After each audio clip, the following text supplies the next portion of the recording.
It's spooky season, gamers. The pumpkins are out, the skeletons are vibing. Let's talk about some real Halloween vibes. Soul Eater, the anime that looks like if Tim Burton was born a Japanese man with a desire to draw funny little characters. And Blair. This is the anime that gave us spooky aesthetics, edgy protagonists, literal soul snatching, you get it, it's called Soul Eater, and cozy Halloween vibes. That has yet to be matched when it comes to anime I have seen. And don't worry, for this, Race, Grammarly or Berserk will not be mentioned in this video. Or I'll try to. The opening to Soul Eater is still a certified banger by all accounts to this day.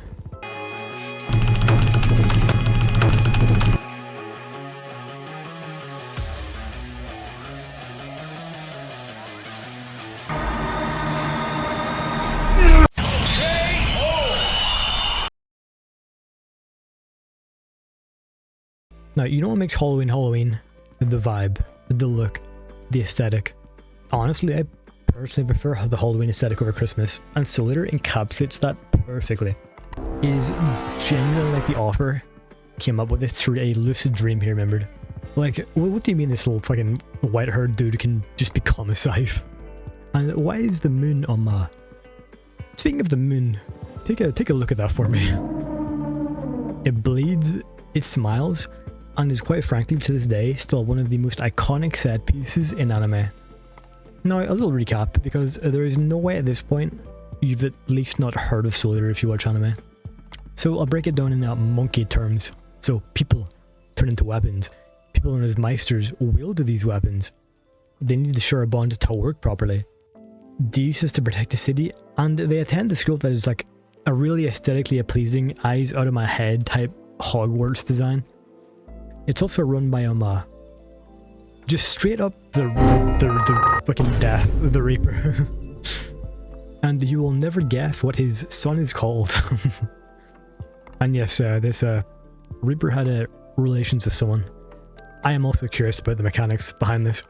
Now, I'm going to mention aesthetics quite a bit here, because I mean, duh, the whole point of the video is the Halloween aesthetic of Soul Eater. But that also translates to clothing and weapons. Chains, belts, trench coats, thigh highs, everything just works. I like that clip a lot. Every single frame is stylized to just be extra, not just edgy for the sake of it. I mean, maybe a little bit, but stylish enough that it just matches Halloween perfectly. Almost unforgettable. And yeah, for some reason, like Excalibur's in this anime.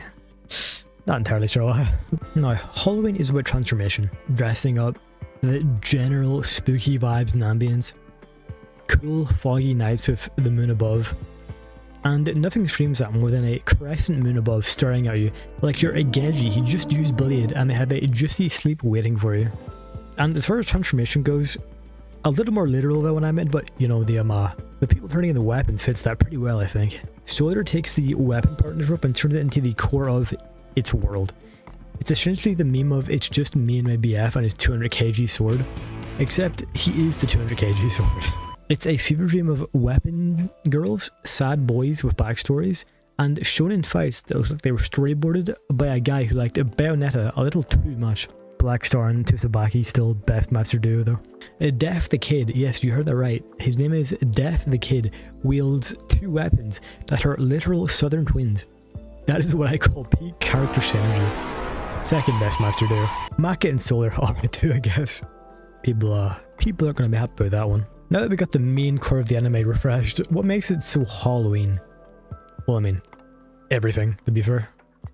Now, to find out why I think it's perfect Halloween anime, you don't even have to look too closely. Witches, check. Grim Reapers, check. The Reaper's literally the headmaster of the academy, so, you know. Souls, everyone's trying to collect them. The whole plot revolves around hunting evil souls, leveling up and eating witches. And their style just works perfectly for this.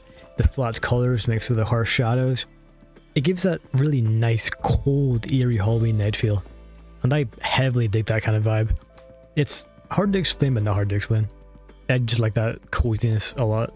Now, it doesn't just reference Halloween stuff. It basically just is Halloween stuff. Witch hats, madness, little tricksters, haunted shit. It's just like all baked into the formula. And of course, Blair, my beloved. Soul Eater just has that perfect Halloween coziness to me. even if the vibe is good, how's the story? Because, you know, that's supposed to be interesting for you to actually care about it. Yeah, it's edgy. I mean, duh. Look at the art style.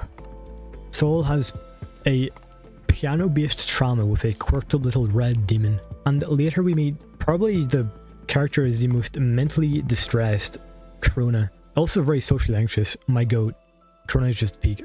But somehow Soul Eater manages to walk that fine line between stylishly dark and over the top, but not like depressingly dark at all times. It's got that early 2000s kind of spooky energy to it, but with like actual substance. The madness arc, the whole spiral into insanity, it's kind of existential horror. But of course it's shonen, so they couldn't go too deep into the dark. Though it doesn't need to. Soul Eater is just like cozy the way it is. Making it extremely dark would kind of just have shot on that whole aesthetic, I think. Like, you could write a 2,000 word essay on how madness and order reflect internal chaos. You know, blah blah blah type shit. Or you could just appreciate that's a fucking sick ass knife battle. Holy moly, is that Black Star lore happening before my very eyes? It's just peak. Now, it has been a hot minute since I've like rewatched the entire show, but I don't recall any like major flaws within the story. Aside from the ending, in which I believe they just strayed from the manga and just did their own thing, which I assume is done in the production and simply wanting to finish the show as it's 51 episodes. Because as far as I know, the manga continues on a decent bit from where the anime has a false ending. So they were just like, nah, we're time out, we're done. So what I'm trying to say is, you could spend October rewatching Over the Garden Wall, which, to be fair, also a really good Halloween vibe, or you could watch a 51 episode anime that's literally dripping in spookiness, hella nice fights, and enough aesthetic prowess to make a Pinterest user bust. Soul Eater is just Halloween anime form. It's for the Halloween loving weebs like myself, for the sad girl autumn, for the hot topic survivors. I mean, have you seen Soul's Drip? You may say he looks homeless, but I decided, you know what, I agree. Anyways, that's it. A little bit of a shorter one, but I just want to talk about Soul Eater for Halloween. The anime I tried to watch almost every Halloween for a while now. Not all of it, because that's a while, but you know. As always, if you like weeb shit and gaming, well, why not do YouTube stuff and subscribe? Let me know who your favorite Meister per is. Anyways, that's it. Thanks. See ya.